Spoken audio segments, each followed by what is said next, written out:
अब इसमें क्या है, एक आती है ग्राम सभा की ज़मीन। ये कंझावला गांव है, इसकी लगभग 200 एकड़ ज़मीन है।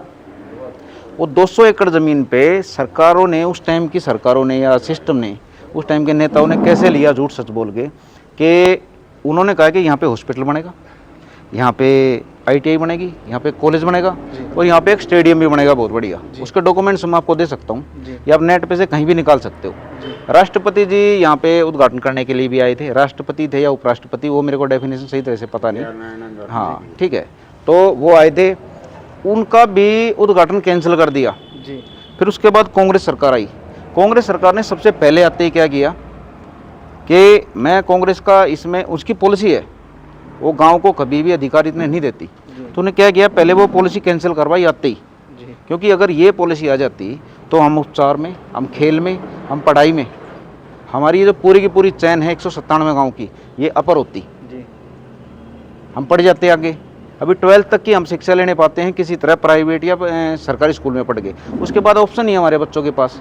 हम में से ज़्यादातर देख लीजिए 10वीं या 12वीं के बाद रह जाते हैं, हमारा 5% ही मुश्किल से आगे जाता है। जिस तरीके से आम आदमी पार्टी बात करती थी, अब शिक्षा को लेकर दिल्ली में बेहतर करा है, लेकिन जो स्थानीय विधायक थे आम आदमी पार्टी के रहे, मुंडका के, कंझावला जो आता है आसपास का, तो उनको लेके क्यों नहीं इसमें उस टाइम आपने चर्चा करी? देखिए मैं बताऊंगा, हमने किस टाइम कौन सी चर्चा नहीं करी या की। हम आज तक सो रहे थे, मैं कह रहा हूँ अपने पे गलती ले रहा हूँ, और अभी अचानक मेरी सुबह नींद उठ गई, तो भाई मेरा दिमाग अब काम करेगा तो मैं अब करूँगा, खत्म बात। हम पिछले सवाल जवाब नहीं दे रहे।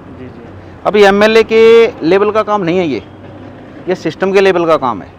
नेताओं को अपनी राजनीति करती है, हम किसी के विरोध में नहीं खड़े यहाँ पे, ना किसी के समर्थन में खड़े, हम सिर्फ अपने बच्चों के हिसाब किताब से खड़े हैं। क्योंकि हमारे पास ये जितने भी ना, आप कैमरा घुमा लीजिए, आपके जो भी कैमरा आप घुमा लीजिए, एक बार इनके चेहरे दिखा दीजिए, इनके बच्चों के पास और इनके पास ये सिर्फ आखिरी चांस है।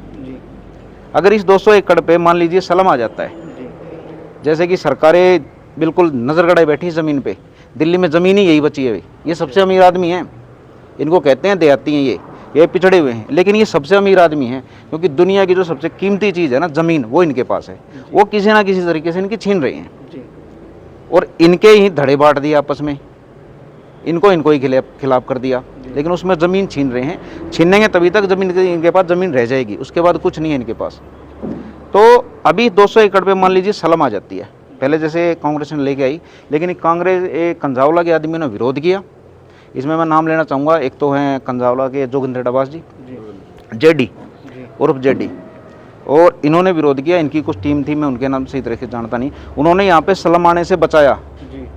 कोर्ट ने उसको ऑर्डर दिया, वो कैंसिल हुआ, तो उससे सिर्फ एक गांव को नहीं बचाया इन्होंने सलम से, आसपास के 10-20 गाँव को, कॉलोनियों को बचाया, क्योंकि सलम कभी भी तरक्की लेके नहीं आती। आप कहीं भी जाके देख लीजिए, उदाहरण ही है सीधे तौर पे। अब वो ज़मीन खाली पड़ी है। अब ये प्राइवेट सरकारें क्या करती हैं, सरकारें प्राइवेट सेक्टर में मिलके लिमिटेड बना के, उल्टे सीधे कानून बना के इस ज़मीन को किसी न किसी तरह हथियाने के चक्कर में है। दिल्ली में अगर 1 एकड़ की ज़मीन की कीमत पूछे तो 52 करोड़ 85 लाख लगभग है, लेकिन इनके सामने कभी नहीं रखी जाती है बात। इनके 1-1 करोड़ में, 2-2 करोड़ में ले लिए तो बहुत हो जाता है, किसान खुश हो जाता है। तो आप अगर 1-2 करोड़ की भी कीमत लगाओ तो 200 करोड़ की कितनी कीमत होगी, 200 एकड़ की, ठीक है ना। तो ये चीज़ें हैं, ये प्राइवेट सेक्टर ले रही है। प्राइवेट सेक्टर यहाँ पे कॉलेज नहीं बनाएगी हमारे लिए, हम अपने बच्चों के लिए शिक्षा चाहते हैं, क्योंकि हमारे बच्चे अगर पढ़ गए थोड़े बहुत तो काम धंधे में, बिजनेस में, नौकरी में कहीं ना कहीं हमको पिछड़ा नहीं रहने देंगे।